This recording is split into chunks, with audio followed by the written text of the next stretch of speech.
You're listening to the Sports Scramble podcast, where four friends serve up a weekly plate of sports with a side of SEC bias. Now, here are your hosts, Chet, Jacob, Wade, and Tyler. Let's go!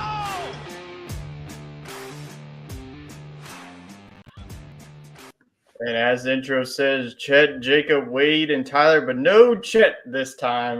So the host is in H-Town, so I'm filling in the host duties. But we have our two other co-hosts with me. Wade's back after his 2-week absence, and Jacob is back after a lovely shift at the Home Depot. 1 week. 1 week absence. But hope everybody enjoyed their weekend. Hope everybody enjoyed their Easter Sunday, and hopefully you didn't read too many sports headlines today. As we all know, it's God-forsaken day, April Fool's Day. You don't know what you're going to be looking on social media, on the world web. But boys, how was your all's weekend? Y'all watch any sports? No, I decided I'm retiring from sports entirely. I just came on one last time to announce my retirement. It's been a good run. Yeah, I'm just kidding. Of course, I watch sports, Tyler. Yeah, I can't go without it. I have to watch it, and no, I actually spent my time watching baseball. So I've been watching. I've watched 2 of the 4 Red Sox games. Unfortunately, I watched both losses because I can't watch wins. So I'm just gonna stop watching. I guess I'll just stop watching right then and there. Let's start the season off. So. But yeah, I watched a lot of sports too. Pretty much a lot of college hoops. Jacob and I's betting woes continued as we try to take advantage of DraftKings. They did this whole shebang of doing this opening day bonus bet, and what we decided to do is try to get a little parlay. Got a little money lines. Orioles money line, threw that in there, that hit. Jacob was like texting me like, "Oh, Mike Trout hit a nuke," and then 11 runs later, the Orioles ended up winning.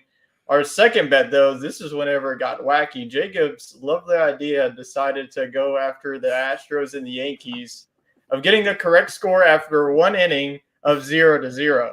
We were good after one inning after the Yankees didn't get it up, but as soon as the Astros stepped up to the plate, they put up 3 runs, and it was 3-0, and our parlay was doomed from there. So if you want to make some money, don't bet with Jacob and I. We have still yet to win a bet. But speaking of MLB, we had the MLB opening day on Thursday. Chet and I made our picks. If you also want to look at that, we also put a YouTube channel video on that. But we'll give Jacob and Wade some time. But let's go through some key series here. Let's get into the first one. How about the Yankees getting the sweep over the Astros? Like I mentioned, the Astros got up in game number 1, 3-0. And then behind the new addition of Juan Soto. Juan Soto looked really good this past weekend. And then what I really was looking for was how this Yankees pitching rotation was going to look like without Garrett Cole was going to be there. Nestor Cortez, he gave up that early 3 spot. But outside of that, looked really well there. So what were your overall thoughts on the Yankees getting the sweep of the Astros? I think Juan Soto is kind of resurgent, if you can say that about a superstar player. But I think a lot of people thought maybe, he made a mistake declining that contract offer from the Nationals, and all of a sudden, he's looking like one of the best players in baseball so far. With the glove, too. He had multiple great defensive plays, including throwing out the go-ahead run. Big part of that sweep.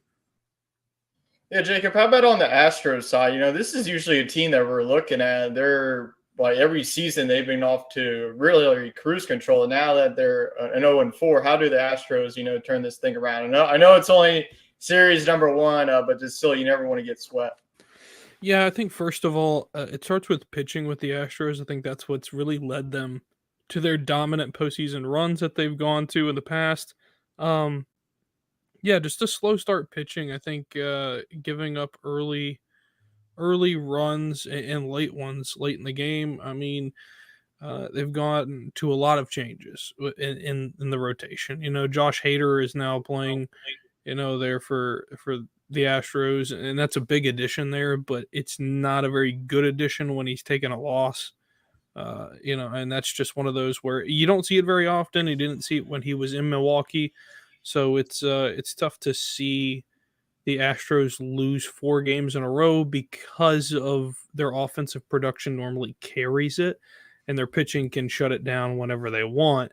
I just don't think we've seen the full rotation from the Astros. I think they're just still playing with it a little bit to start the year off, and then they'll get into it kind of midseason. And by the postseason, we'll see them in probably their best form of the year. Happened last year. Yeah.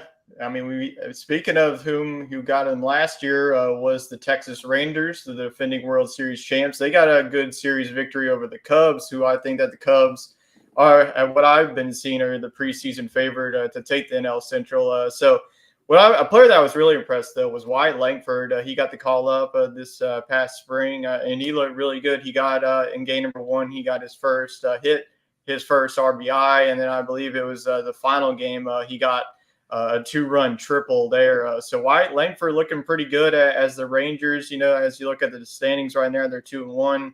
Mariners are 2-2 after splitting the series with the Red Sox this past weekend, and then of course the Oakland Athletics. I don't know if y'all saw, but ain't nobody showed up to the Oakland Athletics games. I don't even think that there's about 200 people. I could say a little bit of that. I was drafted by the A's in my MLB The Show road to the show, so I could say a little bit about that. So what are your overall thoughts about the defending world champs? They're looking pretty good out of the gates. And with addition out of, Florida with rookie like Wyatt Langford, I think that this is going to be another scary team.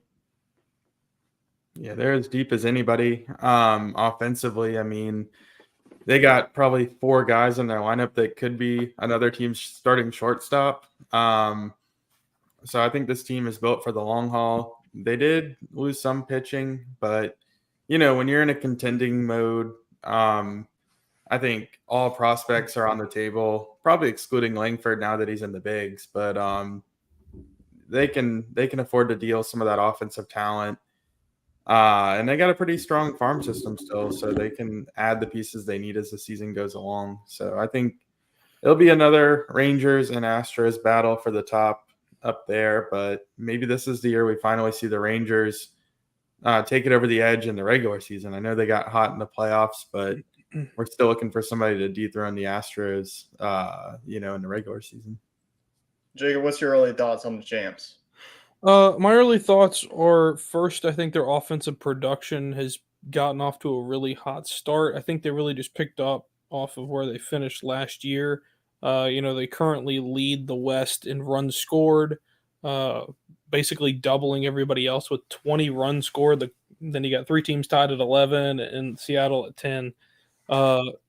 Defensively speaking, pitching, like Wade mentioned, in the field, they're very good. They have a great system there.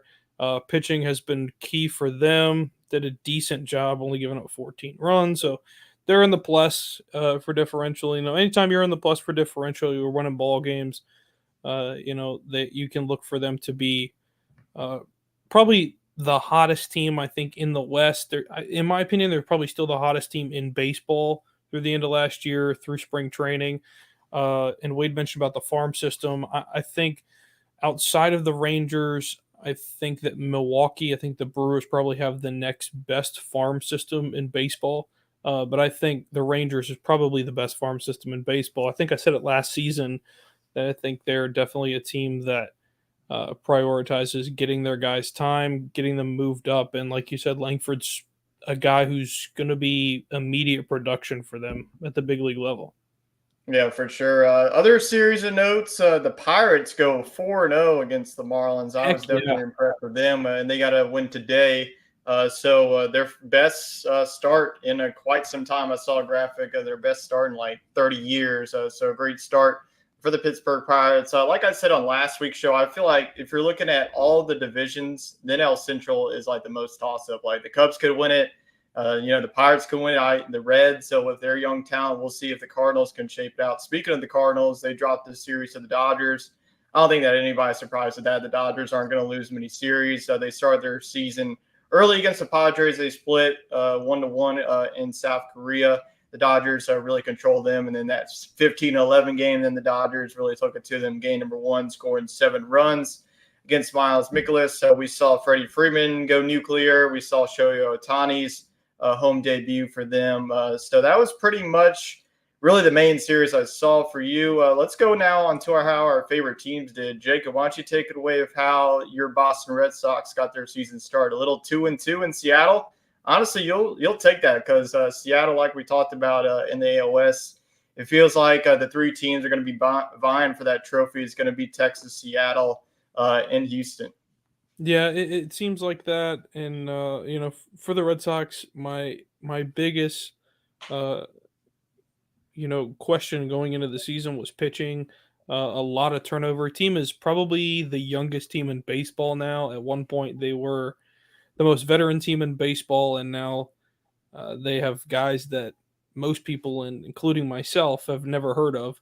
That have moved up through the farm system. So it's very good to see guys get their chance and their shot, and they played well production wise. My biggest thing for the year is going to be, can they score runs?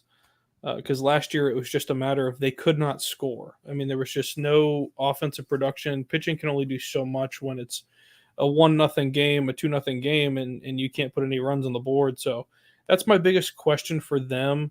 Splitting the series with the Mariners wasn't bad, especially on the West Coast. But they did lose that one game in extra innings. I think that they really should have won. And they called in some kid out of the bullpen, making his major league debut, and ended up giving up a walk-off to Julio Rodriguez. So, and that's a tough spot to be in when you have two guys on and they score and end up winning in extras. But, I'm excited to see what the season holds. I think you're going to see a lot of different things. And like you mentioned with the NL Central, I think that, that's probably the strongest division in the National League. I think as far as the American League, I think the AL East is going to be once again the strongest division in the American League. Oh, I have to agree. I mean, the Orioles, they're definitely going to be preseason favorites to not only win that, but maybe be World Series contenders. The Yankees, we saw them. I mean, that was like, if you want to talk about the statement of the weekend, it's got to be the Yankees too. So looking at the Red Sox schedule coming up, you got the 3-game series on the road with the A's, and then you finish up the West Coast trip, 3-game series with the Angels. So those are 2 winnable series, and then you go back home to Fenway with the Orioles. So I think that the Red Sox could definitely start off hot and maybe, surprise us. I think that a lot of people aren't really buying into this team. Neil's dropped his in the comments, just got tickets to the Rangers-Reds game in a few weeks. So he'll see a lot of star power there with Ellie De La Cruz and company. Now let's go on to Wade and I. Bravos. What a start for the Bravos. We can beat the Phillies in the regular season, but have trouble with them beating them in the postseason. But 2 out of 3 in Philadelphia. You'll definitely take that. And then today they put a whooping on what's going to be one of the worst teams in baseball is the White Sox. It was cold. They had a little rain delay. But what are your early thoughts on Atlanta? Yeah, I think coming out of the gate strong. I heard a lot of noise about Philadelphia winning the division this year, and the Braves put a good silence to that to start the season at least. And I thought the biggest takeaway was the continuation of the power, but it came from Ozzie Albies this weekend, and Marcell Ozuna had big home runs. Austin Riley got his first one today.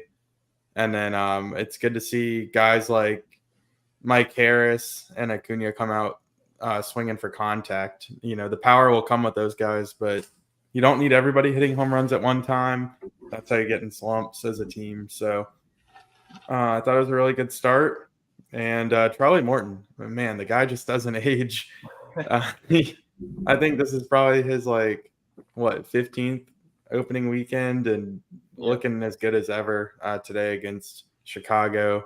They need to work on that schedule. I think Miami and Tampa Bay need to host the first 2 months of the regular season, and no game should be played in Chicago in the month of April. I mean, the Cubs and the White Sox both playing at home today. Couldn't have been worse baseball weather, but just part of the game, huh? Yeah, part of the game. I was really impressed with Chris Sale's first outing. That's a guy that's been dealing with a lot of injuries with the Red Sox. He had talent in his early years with Boston, but could never really put it together. Max Fried, he had a sluggish start. He gave up 3 early runs, but it's his first start of the season. And Spencer Strider the stash is back and powerful with that fastball and a new pitch too. So he just added another one to his arsenal. The Braves, they'll finish off a 3-game series. They have 2 more with the White Sox, and then they finally get back to Truist Park. They get the D-backs. The D-backs, they put on a whooping on the first game against the Rockies. I don't know if y'all saw it, but 14 runs in an inning is definitely pretty impressive to beat your arch rival 16-1. So let's close the book on the opening series. Jacob, which team impressed you the most of opening weekend? I think you mentioned them earlier. For me, it's the Pittsburgh Pirates. 5-0 start, a great start to the year. I don't think the Marlins are going to be too competitive in the division this year. But, a big win today, pretty commanding, 9-0 win. So, 9-0 for the Pirates. What was the final today there? Let me check. 8-4. 8-4 against the Nats. And the Nationals, they're going to be another team that's in the bottom third of the league, unfortunately, I think, for a few more years. But great start for the Pirates. I think offensively, they have figured it out. They figured out the pieces that they need, I think, to get the bats going. So good to see them in the W column with no losses. Yeah, very good to see. Wade, what team impressed you? It sounds generic, but I got to go with the New York Yankees. I think had one of the tougher road series of the week, and to get 4 wins was mighty impressive. All right, well, let's waste no time. Like I mentioned in the pre-show, Chet and I did this last week, so it's going to be a little bit of duplication. But since Jacob and Wade weren't here, we're going to give them our picks. So let's go down the list here. Y'all are going to give your division winners, and then we'll finish it off with a World Series prediction. So the AL East, you got the Yankees, the Orioles, the Red Sox, the Blue Jays, and the Rays. Wade, what team are you rocking to win the AL East this season? I'm going to give it to the Orioles just for overall talent. But, hey, you can't count out Tampa Bay. Yeah, you definitely can, especially with that pitching staff. Jacob, you going to roll with your Red Sox, or you think you're going to go with somebody else? I'll roll with my Sox for one more year to pick them to win it. I think it's going to come down to the Yankees. I think it's going to come down to Yankees Red Sox. I think now we're going to get back into it after a couple of years of not having either team in the postseason. I think now it's going to be a battle between the two again, and I want the rivalry to kind of renew a little bit. It's calmed down over the years. Hell, it's been 20 years since the greatest postseason series in baseball, so it's about time we get back to it. So I'm hoping maybe a series or two will turn the Red Sox away and hopefully win the division. Yeah, I went with the Orioles as well. I can't remember what Chet went with. Probably some wacky team. I think he went with the Orioles. But I'll tell you what, just wait till I reveal his World Series prediction. It was definitely bizarre. But maybe that's why we're getting so many clicks on that video. But let's go on now to the AL Central. You got the Tigers, you got the Guardians, Twins, the Royals, and the White Sox. Jacob, we'll start with you. Do you think the Twins get it done, or do you have any somebody else? I'm going to go with Cleveland. I think the Guardians are probably the most loaded team in the division, in my opinion. Young but good, and I think that's where they can win the division. I mean, it comes down to pitching. They have a young pitching roster, but they have a lot of experience there, so I think that they can probably get it done. And where do you have taken the AL Central? I'm going to go with the Twins, but I wouldn't be surprised to see either Detroit or Kansas City make the leap this year into second place. But I don't like either one enough to pull the trigger on them winning the division. So I'll go with the safe pick. Yeah, Detroit, I got to tell you one thing. Javi Baez is going to have to come through there because last season he was pretty much non-existent in that lineup. We'll see. But the Royals, Bobby Witt, they got some young pitching talent as well. So we'll see if they can be in the mix. Now let's go on to the AL West. You got the Rangers, the Mariners, the Angels, the A's, and the Astros. Wade, do you have the defending World Series champs taking this division, or do you still think it's H-Town to lose? Yeah, I'll go with the defending champs this year. I think that they have the better overall roster, and I think if this opening weekend was any indication, Texas didn't skip a beat. Houston came out sluggish. I mean, I think both of these teams are 90-plus win teams. Probably will take about 95 to win the division. So I got Texas getting there. And Jacob, you going with the Texas two-step? Yeah, I'll take the Texas two-step. I'll take the Rangers. I think that they probably could repeat. This division has gone soft in my opinion, and it's in large part to the Angels and the Athletics. I think those two teams are virtually uncompetitive anymore right now at where the stage is. Yeah. And that's why you see a lot of guys jumping ship there. So both of them are in full rebuild mode. And Seattle kind of sitting there in limbo. I think that if they have a really good year, you could see the Astros finish third in the division, just depending on what happens there. But I think it's the Rangers to lose. Yeah, it definitely is the Rangers to lose. So let's go on now to the NL. We'll start with the NL East. You got the Braves, Phillies, Nationals, Mets, and Marlins. Wade, I think you already know who you're going to go with here. Braves, baby. I think they get it done yet again. I think I picked Philly to win it last year, and they proved me wrong. So, yeah, I see Atlanta getting very close to that 100-win mark. And hopefully they just Even have a little bit more postseason success than they have recently. Yeah, they got 105, so maybe you just need to keep picking against them so they just get 100 wins every season. Jacob, 98. Jacob, you going with Atlanta, or are you going with somebody else? Maybe like the Nats. No, I can't bring myself to pick the Nats. But it's one of those. Well, personally, I think this is the weakest division in baseball now, in my opinion. With the way things are, I think it's the weakest division because of the Nationals, the Mets, and the Marlins will be three of the probably 6 or 7 worst teams in baseball this year, in my opinion, just off of the first couple of games. The Atlanta and Philly's they're gonna battle it out. The series there. Whoever wins the series, season series that is gonna win the division, and I think it's probably gonna be Atlanta this year. I think the pitching for them is better. They're way better off than Philly is, and you saw that in the first couple of games. So I think the Braves. It's more of a reload and go type thing versus a rebuild. Yeah, it really just feels like a 2-team race at this point. Atlanta and Philly pretty much just topping each other out on the top, and then you have the Nats. They got some young talent. Drafting Dylan Cruz. We'll probably see him later on in the season. The Mets, man, they just had a stinker of a series against the Brewers. Their offense did not show up in all 3 games, and the Marlins, getting swept by the Pirates. Not a great look for them. The Marlins losing Sandy Alcantara, who's going to be their ace, to Tommy John surgery really is a blow for them, and they lost a lot of offensive firepower.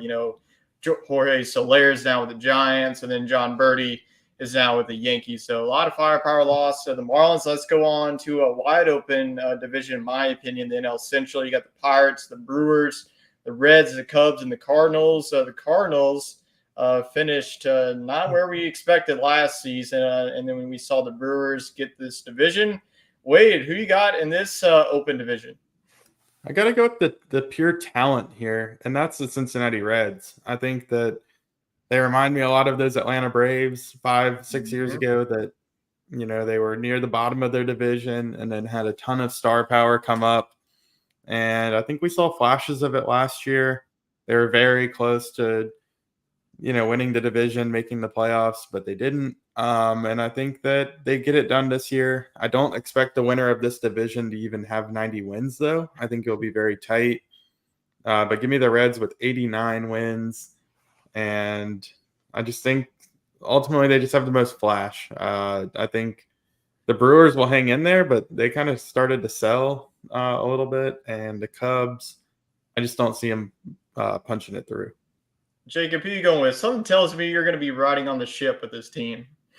Yeah, it's one of those divisions where, St. Louis is in an entire rebuild situation with the loss of Adam Wainwright, Yadier Molina. All these guys, they're not going to to be competitive for the foreseeable future, I think. The Cubs, to me, haven't been right since they've won the World Series. And I think that's going to continue. It's going to take a lot for that team to turn around right now. Super young. I do like Wade's pick for the Reds. I think the Reds could be super competitive. I think the one place that the Reds lack is the bottom half of the pitching rotation.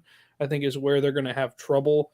It just seems that the guys are really, really young, and they're going to score runs. But is it a matter of, are they going to be able to stop people from scoring? I mean, they give up especially in that ballpark. Yeah, I Very mean, they home run give up, friendly. historically speaking, some of the largest amount of runs in a season than any team in baseball, and that's really what shoots them in the foot.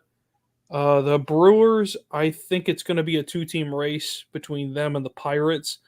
The Brewers have lost some pieces, and I think the biggest one is Josh Hader. Losing him is a big loss for them. And yeah, I'm going to go with the Pirates. I'll take the Jolly Roger because of what's happened with that team. I think this is the year you see Paul Skeens make the jump. I was you're about gonna to say, major. you certainly have Yeah. to see him if you have him winning it. Yeah, Yeah. so I think you're going to see him probably after the All-Star break. I don't think you'll see him before that, but they'll get him ready to go probably at the AAA level throughout the majority of the season, and I think he'll probably be ready to go come time for October. I think we can all agree we want to see Paul Skeens in a postseason game. Like, can you just imagine that game number one? The Pirates throw out Paul Skeens, who just dials up 102, 102. We saw him in spring training against Jackson Holiday and Gunnar Henderson against the Orioles. So that would definitely be an exciting matchup to watch. I think it's not only exciting for baseball, but it's exciting for the team as well. The Pirates have been kind of one of those teams that feel like they have nothing to lose, and I think they can go through that same mindset this year. Like, lay it all out there. You've got nothing to lose. You've got a young team, and just throw them out there and see what happens. I mean, it really is one of those where something crazy can happen in that division, and who knows. I think whoever wins that division is probably the wild card team. Potentially that's gonna sneak in, as you're gonna get the wild card out of that division. And yeah, it would be super exciting. Definitely the best pitching talk if you get Paul Skeens out there since, AJ Burnett was pitching, for the Pirates. So I think it would be pretty exciting. All right, one more division. Let's go to the NL West. You got the D-backs, who went to the World Series and represented the NL last season. You got the Dodgers, the Padres, the Giants, and the Colorado Rockies. Jacob, you're going to go with the Dodgers? Do you think that the D-backs can take over this division? Yeah, I think the D-backs are going to take the division over. I'll take the Snakes. It definitely seems like they can't be stopped offensively. I think they're definitely the best offensive team in the NL. So I'm going to roll with the Arizona Diamondbacks. All right, you don't think that this team can get snake bitten? All right, Wade, are you going to go with the Dodgers or go with somebody else? Well, I agree with a lot of what Jacob's saying. I think that Arizona made some sneaky good ads, while the Dodgers were just throwing their checkbook at anybody and everybody. But it's hard to ignore the Dodgers having possibly the three best players in baseball. Now, I know that's debatable. They don't have Ronald Acuna suiting up for them, but you definitely have to say they have three of the top five players in baseball. And we've seen it before where money doesn't work out necessarily right to wins. But I think in this case, the Dodgers do get it done. Defensively, they do scare me a lot. Mookie Betts playing shortstop.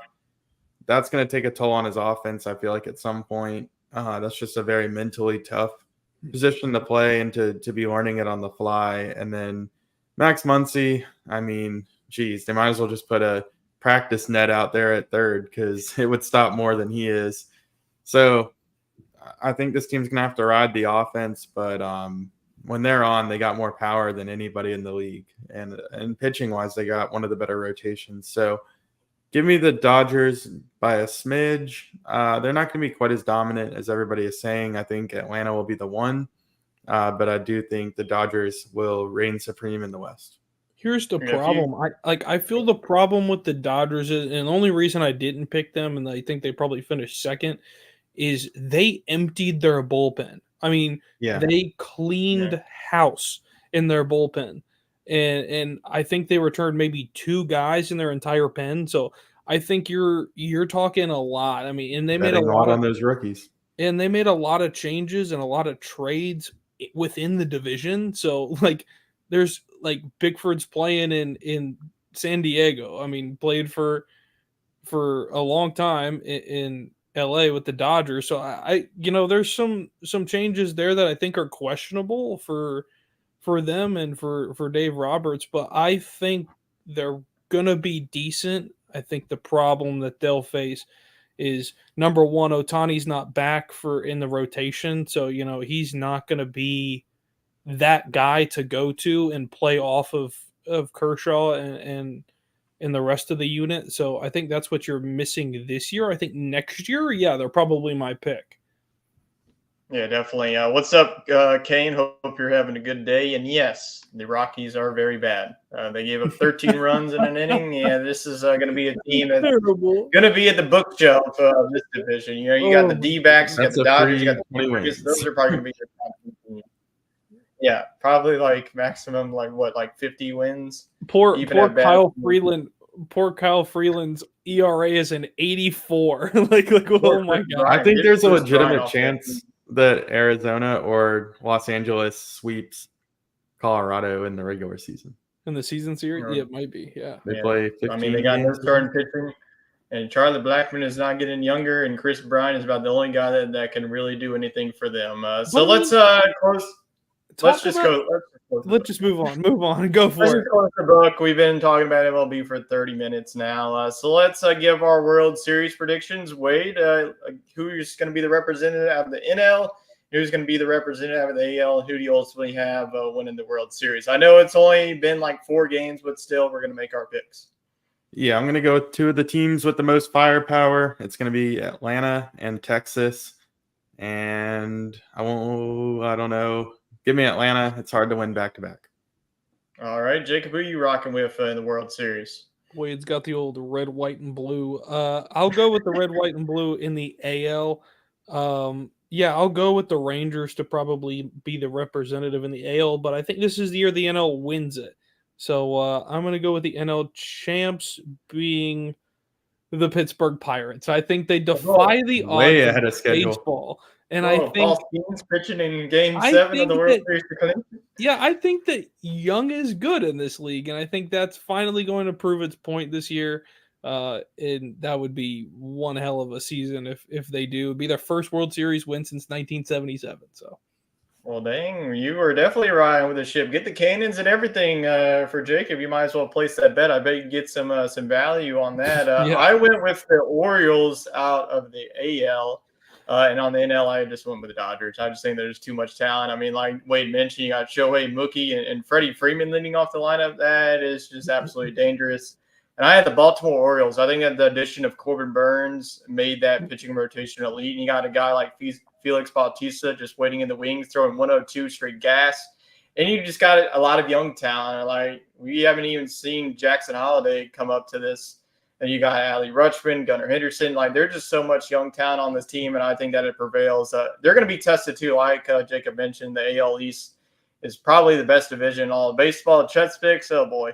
He had the White Sox out of the AL and the Cardinals, and the White Sox winning. That's our host. The Tony La Russa series. the Tony La Russa revenge game. All right, let's keep it on the diamond. Let's go on now to the collegiate side. We're going to do this quick and easy. Not too much happening in college baseball. It's heading into the month of April.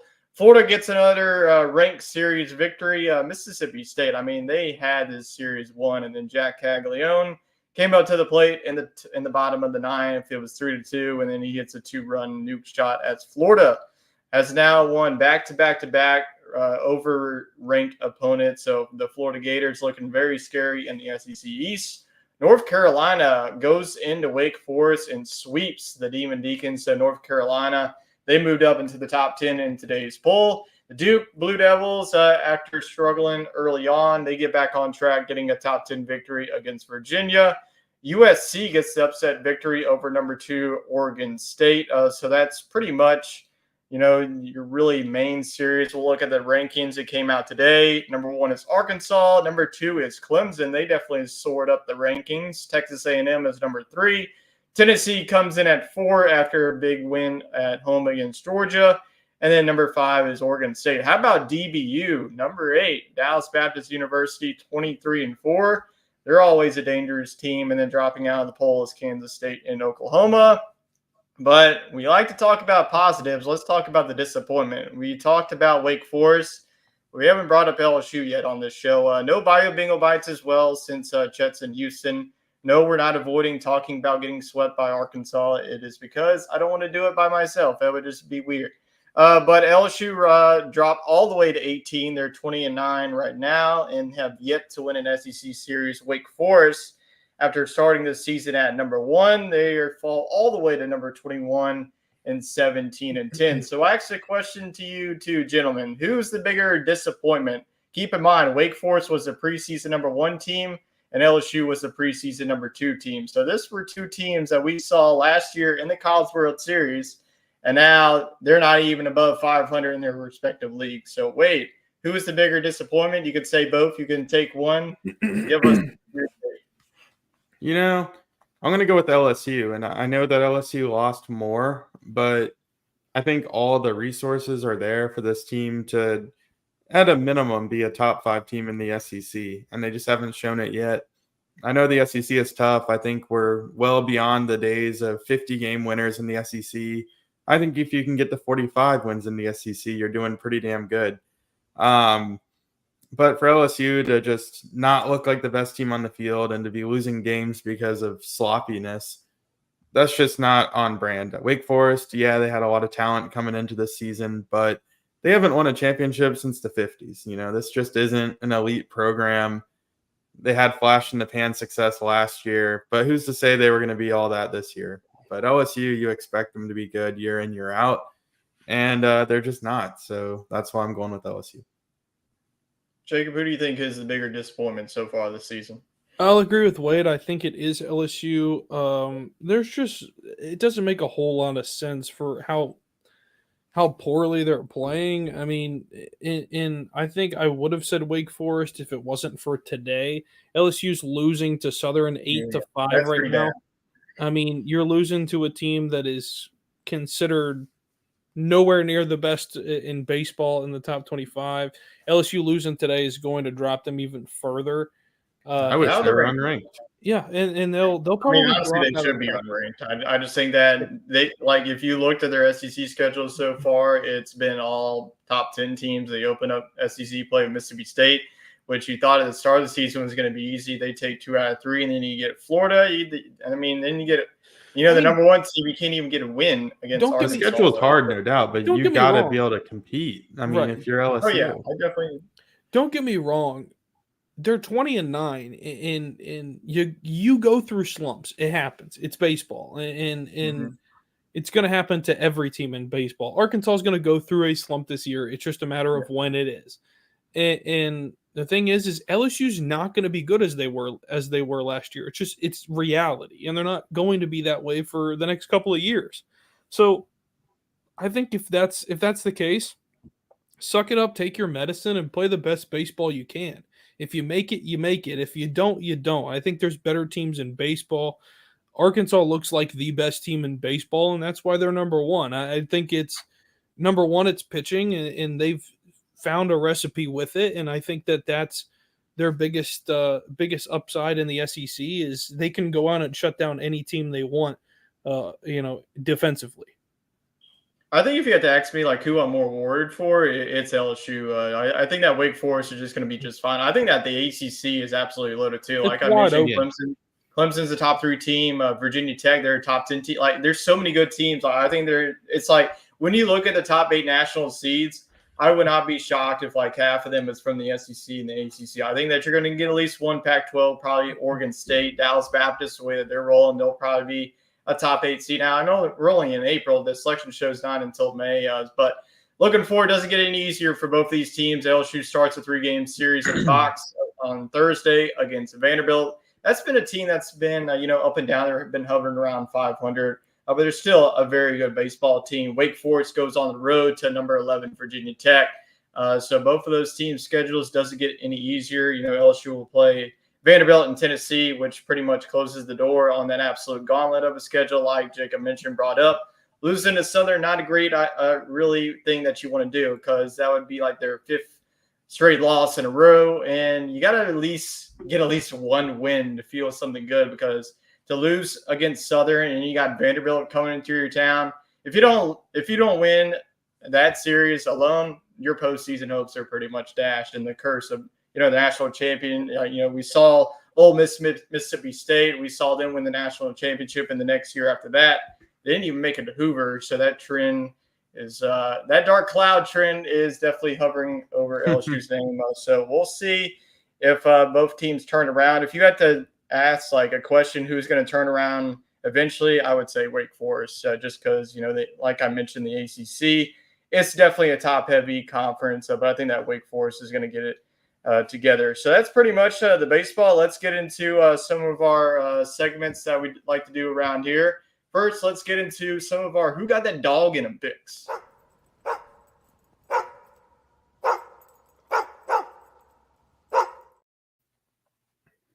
With us, I'll give it to a team, but for looking for specific player here, I'll go with Luka Doncic. He dropped 47 points in the last one, but the Dallas Mavericks are heating up at the right time. I think that Luka's playing very well. Kyrie Irving starting to heat up. This is a team that you do not want to face in round number 1. They're right now 9-1 in their last 10, and they are currently at number 5 in the Western Conference. And if you have been watching the NBA, the Western Conference has just been an absolute crapshoot. It's like the first place is like 7 games away from the play-in winner or something like that. And whereas like the Eastern Conference, you pretty much have the Boston Celtics 11 games up to the 2 seed. So the difference between the West and the Eastern Conference has definitely been a crapshoot. But I'm going to go with the Dallas Mavericks, playing well. But if you're looking for a player, Luka Doncic, he's playing like MVP level. And they're one of the reasons why that the Mavericks are on a heater. Jacob, who do you think that got the dog in him? Are you going to go with Mr. Burns? Man, he read my mind. My God.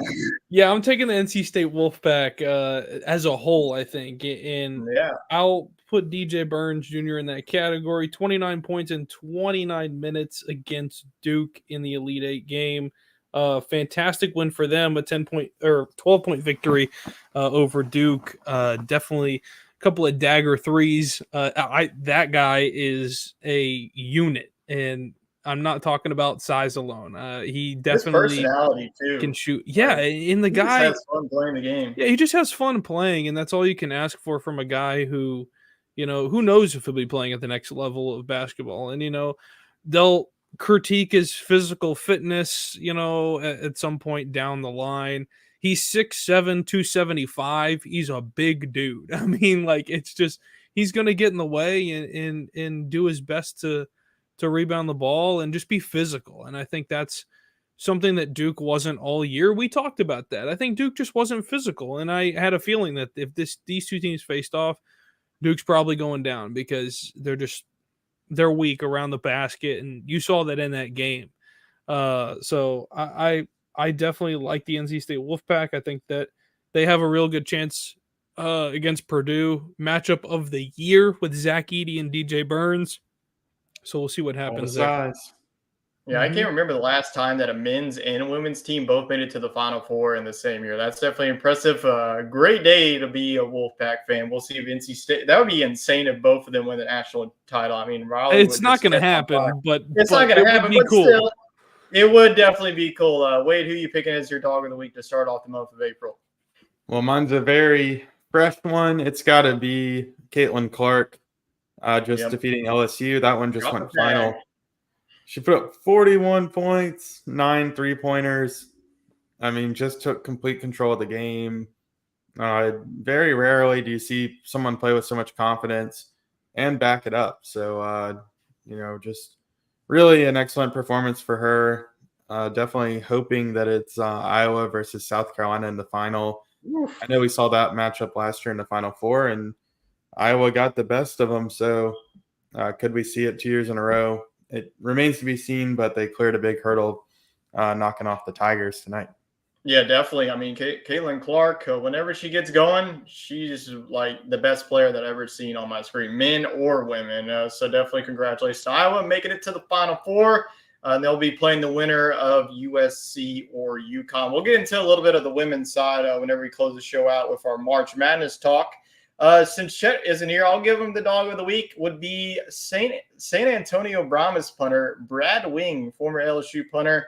He threw a 40-yard touchdown pass to none other than a 300-pound center, Alex Mullet, on the wildest fake field goal history in UFL. The UFL got it started. They merged that league. Dwayne "The Rock" Johnson, I believe, is the commissioner of that. Honestly, that's who I would want to be the commissioner in any sports league, because all the other commissioners don't really give a shit about what they're doing on their job. So that is our dog of the week. Let's get into our hidden gems of the week. Jacob, what you found cooking? Hopefully you don't have any April Fool's jokes for us. No, I don't. But I wanna go last. I gotta go last. Okay, last. All right, Wade, you have something cooking for your hidden gem? Yes, and it's also from today. So the Atlanta Braves and the Chicago White Sox were playing in that doozy of 44-degree sleet, and Ronald Acuna just looked absolutely miserable out there, and the team went into a rain delay for an hour and a half. Atlanta was already up 6-0. I think they should have just given the Braves the win, but hey, it's game 4, and we all have spirit still, and it's they get back out there. And the Chicago White Sox first base coach must have thought the game was over because he was nowhere to be seen. And we actually went into another delay until Chicago could find somebody to coach first base. Eventually, their coach did come out the dugout. But yeah, just that's going to be that kind of season for the White Sox. They got a warning, like for delaying the game or whatever for a very odd circumstance. But hey, that's baseball. Gotta love it. Yeah, if you weren't watching the game, Ronald looked like he was going skiing in Utah instead of playing baseball in Chicago. But I saw a weather report. It was a cool 75 degrees in Atlanta. So I bet that Ronald and the Braves were like, get us out of here. Let's go back to Atlanta and face off against the D-backs. As they should. I'll stick it. Yeah, as they should. No, I mean, who wants to play in that dump of a stadium anyways? So let's go on to mine. It's go to UFL. Things got a little bit heated between the DC Defenders and the San Antonio Brahmas. The Defenders, Gene DeLance was ejected from the game in the fourth quarter because I like how this article said he spat at a Brahmas player as DC was driving to try and erase. And guess what college he went to? Give a guess. Ohio State. And not quite. What part of the country? South. Alabama. No. It isn't LSU. the SEC. No. You got to go east.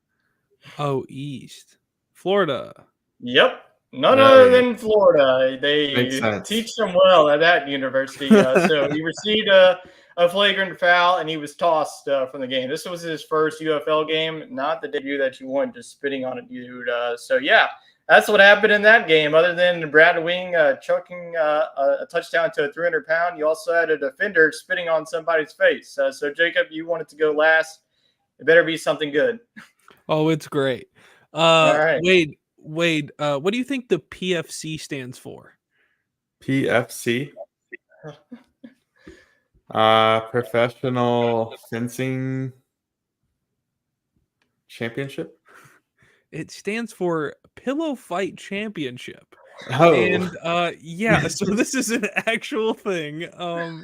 Since professional pillow fighting, two guys get in a ring. Oh, no, you just ruined it by saying guys. Yeah, well, I'm sorry. Unfortunately, that's what it is. They do have a women's league. It's all right, folks. They do. But it's a replica exact wrestling ring or boxing ring, whatever you want to call it. And they just whack each other with these pillows. And there are rules and regulations of how you can whack people with the pillow. You can't hit them over the head with two hands, and you can't hit them with your body or grab them or grab the other person's pillow. And it's literally an all-out pillow fight. And if you drop your pillow, the refs stand in the way and they stop the fight. Yes, they stop the fight. Like this is like serious stuff.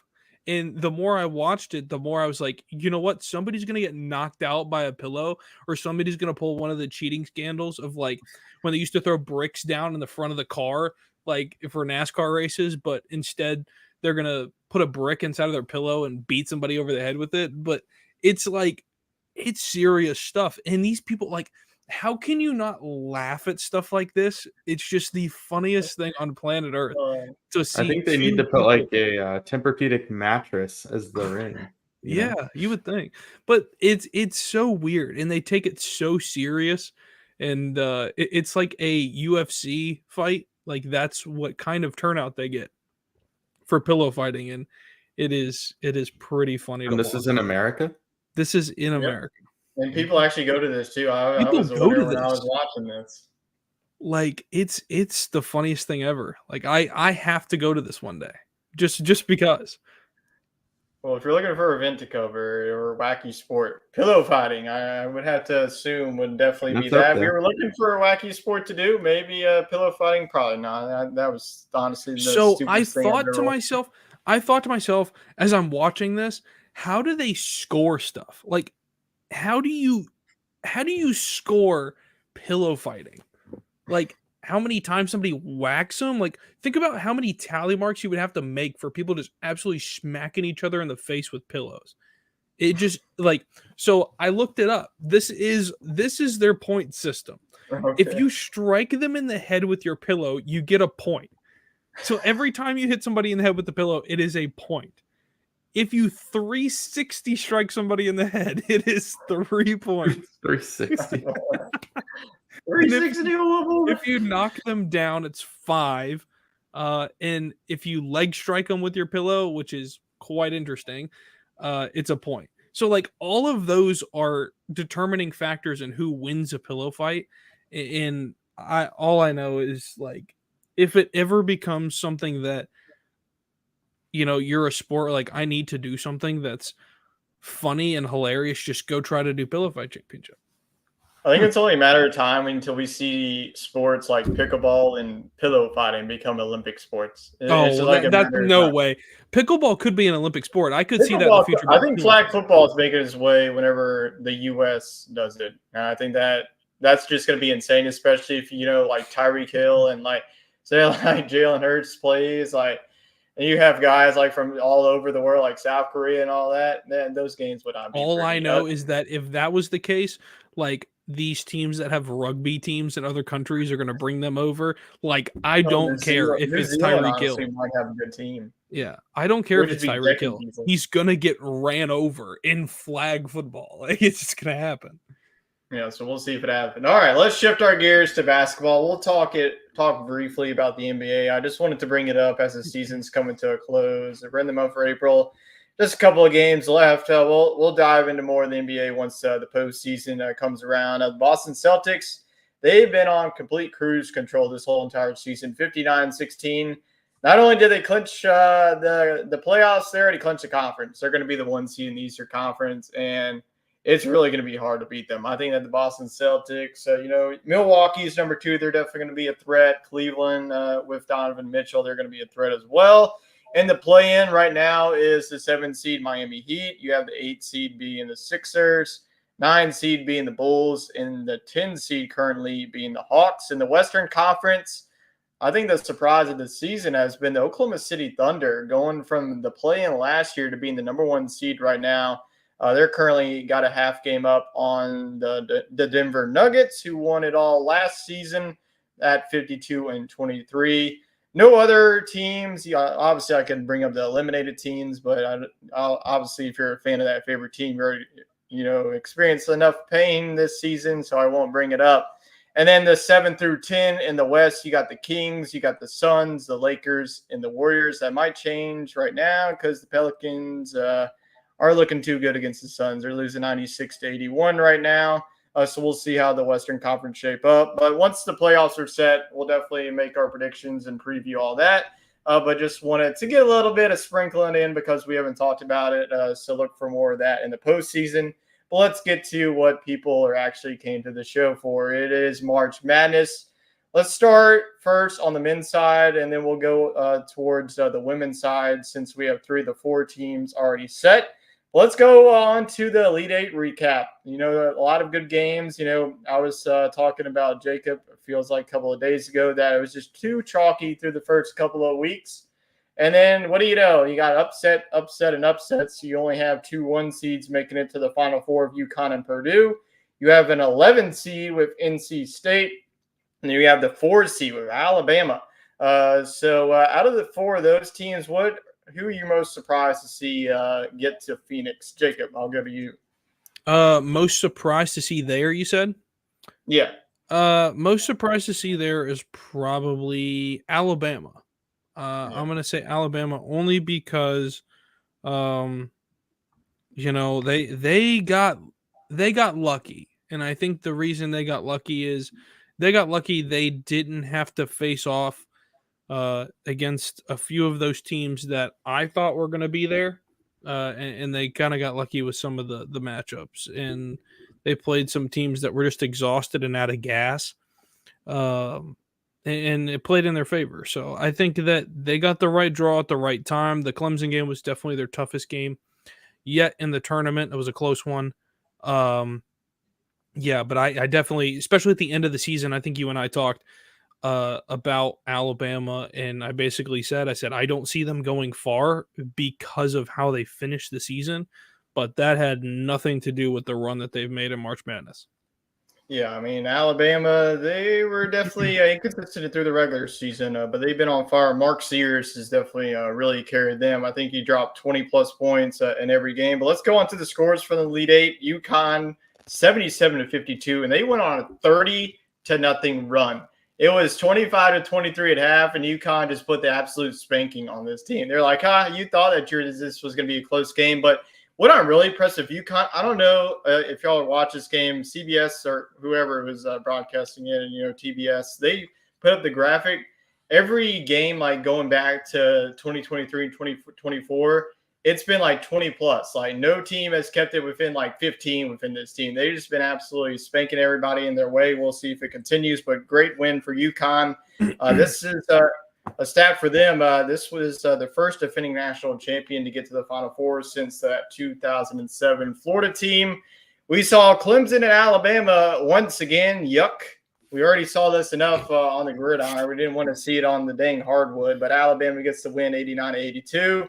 They advanced to their first Final Four in school history. And then the Sunday games, we had Purdue, Zach Edey dropping 40 on Tennessee, 72-66. That is Purdue's first Final Four since the 1980s. And then NC State closed the deal. They got the win over Duke, 76-64. Their first, their first Final Four since Jimmy V won the national championship with them. So great story about NC State.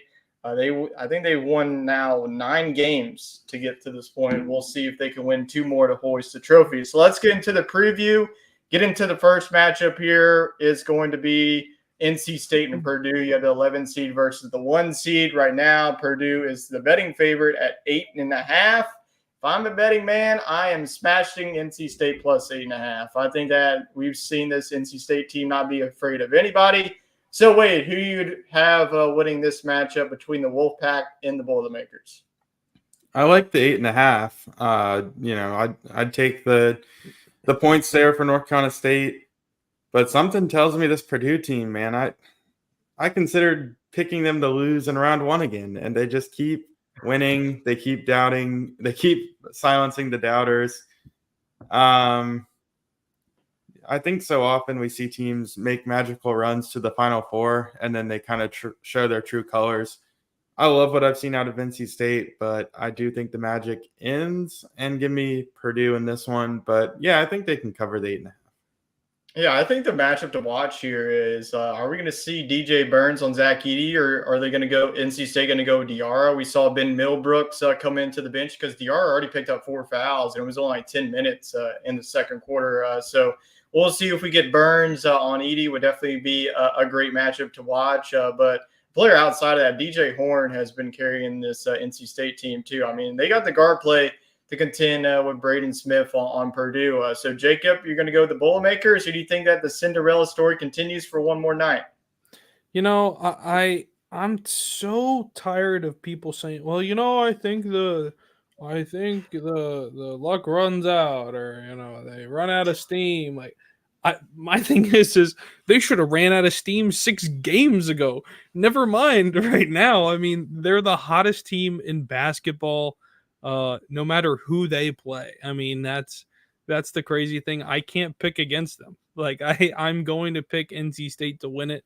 I think they can win it, and they're going to find some way to do it. It's just a matter of you know, they're going to lean heavily on DJ Burns, but like you mentioned, Diarra is a key. He's going to have to out rebound Zach Edey.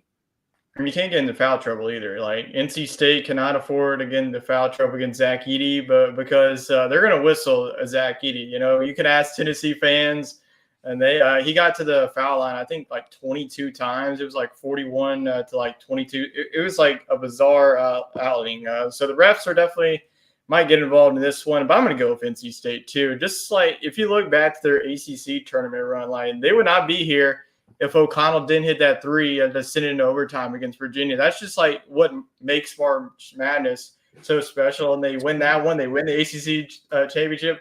They beat a really good team like Texas Tech. They get Jack Golke in Oakland in the second round, and then they really handle Marquette. And then they take out Duke, who beat a really good team in Houston. So I'm going to go with NC State. I know about Purdue. I feel like every round I say like, oh, they're going to lose. This has got to be the round they lose, and they just continue to win. Give me DJ Burns. I think that NC State. This is a team that's really hungry. Like they thought about they're like last season they were calling for their head coach to be fired, and now he can make like $9 million if he wins this game. He already got a 2-year contract extension. So give me NC State. I'm tired of picking against my mind. Give me the heart pick. Go with NC State. I think like if I'm Purdue, I'm afraid to play this team. Like I'm nervous because this team just beat this Duke. Team plays really loose. Like all the players feed off of DJ Burns for real. Like this is the same team that took down 2 of the greatest blue blood universities in the last 2 weeks. So like I don't know. They've gone on a run, and it seems like it doesn't like I said, you're playing with fire with them. And I think that both teams play the same brand of basketball. They like to bring the ball inside. They have 1 or 2 shooters, but they definitely like to play the inside game. But NC State's probably going to try to get Edey in foul trouble early. And I think if they want to do that, it's going to be DJ Burns that has to do that. Yeah, definitely going to be a great matchup to watch. Let's get into game number 2. The nightcap that's going to close this off is number 4 seed Alabama, and the defending national champs, the number 1 overall seed in this bracket. And they have not really played any close games probably since their last season's run. Like I mentioned, they've just been blowing out people left and right. You see it from the spread, 11.5 with Connecticut. I might be leaning towards that 11.5 because they showed it in the past. They don't really play anybody close. I know that Alabama, if they're not on it from 3, this could get ugly early on. So, Jacob, you've been riding UConn, I feel like, pretty much since the season started. So, you're going to go with the Huskies going on to the national championship? Yep, I'm going to take UConn to win it. Like you mentioned, you said it all. I think that they're the best team in basketball all year long. They're the defending national champions. I think that it will take a miracle for somebody to beat them right now, and that just seems like it is. They're super physical, and they're a really tough team to play. So, yeah, I'll take the Huskies, and I think they cover the 11.5. Yeah, I definitely think they can win by 15 or 20. Yeah, what was crazy about the Illinois game, like UConn started off the game not shooting really well. They were up 2, and then they just come out like guns ablazing in the second half, just put it on them during the 30-0 It run. was But it was 23-23 in the first half. Yep. They stopped Illinois, and the next time that Illinois scored, the score was 53-25. Oh my goodness. Yeah, that is definitely what you want in the Elite Eight. Just cruising your way to the Final Four. That's what it's felt like these past 2 years from the Connecticut Huskies. But really, the players I've been impressed with Donovan Clinton, the big man, the 7'4", he's just been feasting. He feasted it down low, and then Cam Spencer. Talk about him. He had 12 rebounds against Illinois, and he hit a couple of key three-pointers in that 30-0 run. That was just crazy watching that. I was like, man, nobody's beating this team. Like, even if you play well, you're not going to beat them. It's like they're just going to hoist another national championship. So Alabama might just shoot like 53s to even keep this one close. So where are you going to go with UConn and go with the upset pretty much of the season with Alabama? Yeah, that's exactly right, Tyler. Alabama's just going to be firing up threes to try to keep pace. And I think it's time they finally miss a few. As Jacob said, they've gotten lucky. Their offense has really played well, but I think UConn takes the cake. I tried to be special and pick against UConn. That was a dumb idea. Next year, I'm going with the chalk. So, well, I mean, last year wasn't chalk either. Like the number 1 overall seeds really didn't have much success. Like last year, Alabama was the number 1 overall seed. They got bounced in the Sweet 16, and then the year before that, I cannot remember who was, but the number 1 overall seed, hasn't won it, I believe, since I have no idea. I can't even remember, so it had to be a very long time. But I'm going to go with UConn. I'm done down this team. I've seen enough. I think that this is going to be your national champion. Unless NC State's magic just continues to just pile them on, by the grace of God, they just get 2 more wins and they hoist the trophy, which I would love to see. Like DJ Burns, it's definitely America's favorite right now, but it's hard to imagine UConn not making it back to the national championship. I think that Alabama, they definitely have the firepower at the guard play, but it's just too much UConn. This is a deep, deep team. So the national championship is pretty much a week away now. So let's go ahead and make our national championship picks. So, Jacob, I'm guessing you're going to go with UConn to cut down the nets in Phoenix. Yeah, I will, because I think they'll probably face off against NC State in the national championship, and it'll be a 1 versus 11, which will be the wildest national championship of all time. I don't see anybody stopping UConn. The only thing standing in their way is Alabama, and if it's Purdue, then it'll be a fantastic. They already got the matchup. If it's Edie versus Klingen, I mean that's like. They're even the versus D, So I think I had mentioned earlier in a previous show, I think on a Coast to Coast show or even on this show, that I think that UConn, they have 5 guys, as a starting. They could pull those 5 guys off and send another 5 guys out there, and those guys could be a starter at any Division I school in the country and be starters immediately. And so that's the scary part with them, is that they have such a deep bench and such a strong core that it makes it almost impossible to play against them when you're playing bench unit. I mean, it's bench versus bench is completely overmatched. It's like high school ball versus D1 ball when you go to the bench and look at both teams. So I think that that's probably the national champion, and I picked them to win the national championship because of how much I saw them play this year, and it was just crazy.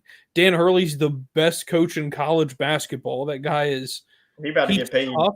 Like, he's tough, but he's good. Like, he's a good tough, and I think he's kind of where people saw Calipari for so many years, and Roy Williams and Coach K. I think he falls into that category now with them if they win the national championship, because they're impressive. Where do you think the Huskies go back to back? You going with somebody else? Yeah, I'll go with the 2 1 seeds with UConn taking down the nets. I think it'll get mildly high scoring.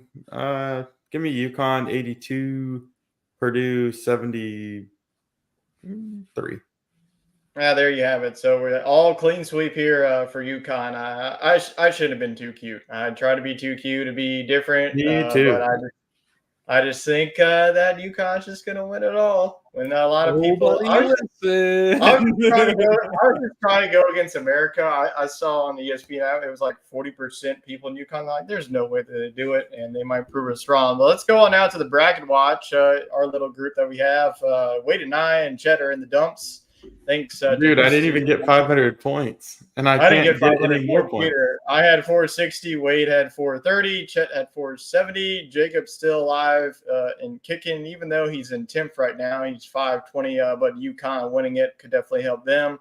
But our top two boys, with Matty Ice, he's at 770 with Purdue winning the national championship, and Chu at second with 720. So maybe we should just invite them and like us not even be here anymore. Let's just get Matty Ice and Chu to be next The two season show. How did Matt picked his bracket at 95.5%? That's pretty damn good. That's my dog of the week. That is wild. Meanwhile, I'm at 24. Wade's at 19.8, and Chet's at 25.7. Jacob, you're at 35.3. So there you go. If you want to listen to us at the Sports Scramble, you will not get a 50% bracket on that one. So definitely some tough waters on that. But let's go on now to the women's side. We already have one matchup set. It's going to be the number one overall seed. I don't think that anybody's surprised to see that one.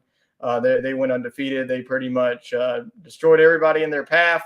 Number one, South Carolina will match up against number 3 seed NC State. The line's already set at South Carolina 11.5. So let's get a little pick there. Wade, you know a lot about this South Carolina team with Don Staley. Do you think that they make it back to the national championship? Or do you think a little bit of the run that the men's side is going on for the Wolfpack will carry over? I think it would be really cool to see NC State and UConn face off, on both sides of the bracket. But I think we're on a collision course for South Carolina and Iowa, no doubt. And I got to say, if Caitlin Clark can play like she did today, I think that just one player alone like that could put them over the edge, over the Gamecocks. But South Carolina will get there and force that issue. I do think so. So give me the Gamecocks. Jacob, you going with the Pack or going with the Gamecocks? I'm going with the Gamecocks only because I'm going to call my own number on this one, and I'm going to shout myself out. My women's bracket is at an astounding 83.5% correct. I'm right there with you, brother. So yeah, I'm at 68.4. No 900 points. So the only thing, LSU winning, so that probably knocked me down. The only thing that I messed up really was I had Stanford beating NC State, and Stanford lost, and then of course I had Stanford playing all the way into the Final Four, and kind of NC State took that place. But on the other side of things, in the other regions in 2 and 3, I picked the entire region of 2 and 3 from start to finish correct. So there you go. I'm shocked by that. So I'm rooting for UConn to win their game that they're playing right now, so that they can get in. And 3 of my 4 teams for the Final Four would be in. Yep. So as you mentioned, South Carolina took down Oregon State 70-50 on. And then NC State took down the number 1 seed in that region, 76-66. So that's how those two teams got there. I'm going to go with South Carolina, too. I just don't think that anybody's going to beat them. Maybe Caitlin Clark drops 50 on them. We'll see. I did have South Carolina and Iowa in my bracket, so I haven't really changed. Like, no other teams have really changed my perspective on that. So I'm going to go with Gamecocks, too. So we all have South Carolina moving on. Now let's go on to the second matchup. We already know who one team is going to be there with Caitlin Clark in Iowa. They took down the defending champs in LSU. Nothing to be ashamed of. LSU, still a great season. Like I mentioned, it's hard to go back-to-back unless you're UConn and you just destroy pretty much every team that's set in your path. But Iowa with a big victory tonight, 94-87, another high-scoring matchup between those two teams. And then right now you have UConn and USC. UConn right now up 21-19. So we'll see if we get a 3 seed. We get a 1 and a 3. We could get a 1 and 3, or we could get a 1-1 versus a 1 and a 3. But nonetheless, Iowa will face off against the winner of UConn and USC. So who do you have winning that matchup? Jacob, we'll go to you. I really want UConn, but I've got Iowa winning. I've got Iowa winning. I'll put them in there to play against South Carolina before they get the socks beat off of them. Yeah, I want it to be UConn. I feel like it'll be a good game. It'll be a single-digit game, kind of like how this LSU game was tonight. So I definitely think UConn brings a different level of competitiveness, kind of like LSU. So it should be a single-digit game, and if it's not for a couple of threes from Caitlin Clark, the game goes the other direction. I mean, really, that's what it is. So she dropped like 20. yeah. Well, my thing is like if she doesn't hit a couple of those, she is the sole offensive producer for that team, and I think that if UConn is to get her off of her game, or just, I mean, hell, you could double cover her the entire game. Seriously, you really could just trap her the entire game, and you might win. Like, still make a 3. So, I think that's an interesting thing to explore for these other teams too. Is just guard her really close and do what you can to just suppress her shooting. But yeah, I'll go with Iowa. They've been really good this year, and it's hard to pick against them. But yeah, once we get to the national championship, it's all South Carolina. All right, where are you going between Iowa and the winner of USC and UConn? I'll give it to Iowa. I mean, I just think that we're destined to see those two teams play. Yeah, I agree. I think we're going to see South Carolina, Iowa again. We're in for a treat. Might break the record. Last year's national championship brought in 9 million viewers. If we got South Carolina and Iowa part 2, might shatter that. So we all have South Carolina and Iowa in the national championship. Do we all have the Gamecocks hoisting the trophy this season? Yes. Yeah, I think. Yeah, I do. I would love to see Caitlin Clark go. I think it'd be a good way to cap off her career, but there would be. But yes, I got to go with South Carolina. It's hard not to. So we all have South Carolina winning the national championship on the women's side. On the men's side, another clean sweep with. I'll be interested to see if he probably goes with like NC State win the national championship. Good for him. He would probably go with like Iowa win the national championship too. But let's close the book now. Let's go on to the racetrack. Wade, do you have Neil's report? Yes, NASCAR Neil. Another great weekend of action on the track. And it's only a matter of weeks before Neil himself is at the race at Texas Motor Speedway. That will be going on Masters weekend. So we'll have a lot of great sports action in 2 weeks. Chet will bring the golf side. Neil will bring the NASCAR side. Chet wishes he was at the Masters, but Neil will be there. Eating all the palmetto cheese. Yes. Or pimento cheese. Sorry. Hey, I haven't been to the Masters. Give me a break. I know it's some type of cheese. Palmetto cheese is better than pimento cheese because it's a specific brand from South Carolina. That you can buy here now, which is great. But NASCAR Neil said that we had a little Easter action from Richmond, and it became the first Oval Cup race to start during wet weather tires due to late rain. Then they decided that at lap 30 they should throw a competition caution down and switch back to the slick tires as opposed to letting them choose as they wish, like they typically would on a road course. And then with 10 laps to go, Barry spun and hit Suarez, bringing out another caution that lasted till the stage end. And it was originally going to be a non-competitive stop where the whole field is locked up and the positions cannot be gained or lost. But ultimately they opted for normal stops after the pit road was able to dry out. Then Larson won the stage. Stage 2 was dominated by Truex, with Barry getting up to the top 4 after starting 30th. So quite the run there for Mr. Truex Jr. The stage was exciting, with teams choosing from 1-stop and 2-stop strategy, with Truex taking 2 stops and Larson only taking 1. But ultimately, Larson did lose the lead to Truex due to the caution call, and that allowed Truex to take the stage win. By the third stage, the leaders all opted for the 2-stop strategy due to its success in the second stage.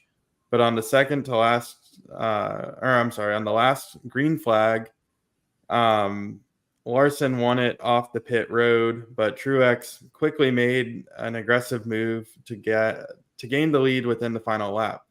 With 2 laps to go, Larson got spun out, bringing another caution, and this time it forced overtime.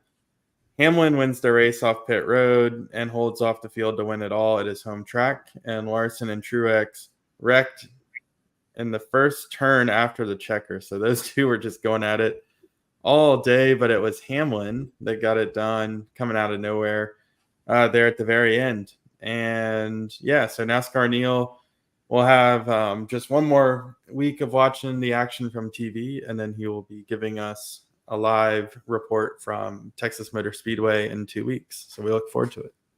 Yeah, we definitely look forward to that. We always look forward to the weekly recaps. We had Neil on the show last week. We'll definitely have him on from the racetrack in a couple of weeks to give us a recap of that. But in a couple of weeks, boys, y'all going to be heading on the road to your golf trip. How have y'all been preparing, and y'all ready for it? It's time to start hitting the range twice a week, getting those shoulders activated and muscle memory for golf. Definitely have fallen out of it here lately, but looking forward to it. And yeah, Jacob and I will be wheels up in 16 days. Yep. Jacob, So, how are you preparing? I'm worried about my long game. I'm worried about off the tee. I think my short game has been fine. Long game is a work in progress. So he thinks the course might be a little too short for his 300-yard drives. No, I'm worried I'll be 300 yards left or right. So I don't know. I hope it's forgiving, but it definitely is. It's a work in progress. I think my long game has always struggled and been a step behind, and I've been working on it pretty hard just to keep the ball in the fairway. So yeah, it's exciting. I'm ready. It's a different type of golf, and I've only played golf in Texas one other time, so it's a different animal. Or twice. I played golf in Texas twice. This will be a third time. So different environment. Great videos coming, and yeah, I'm going to be pumping out some golf content, some golf videos too, little progress stuff here and there. So yeah, I'm excited.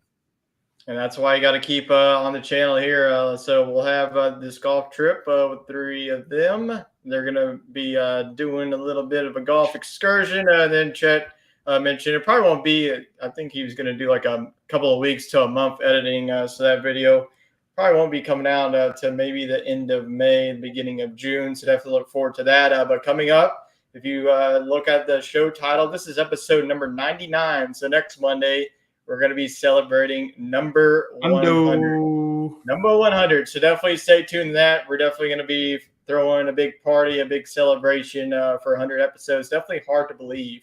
We go from 1 to 100 real quick. So that's going to be it for us of the Sports Scramble podcast. We'll have Chet back here for our episode number 100 celebration. The Masters are approaching, and we're going to be doing a super show here on the channel. So definitely stay tuned to that for best bets, golfers to watch, golfers to bet on, maybe a couple of top 10s, couple of top 20s, maybe outright winners. So definitely stay tuned to that. That'll probably be the day before the Masters get underway there at Augusta National.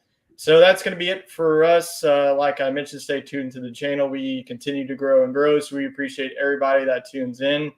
We're just a little podcast from day number 1. We continue to grow, so we appreciate everybody joining in. And for now, that is it for the Sports Scramble podcast. Hope everybody enjoys the rest of your week, and we'll see y'all next time.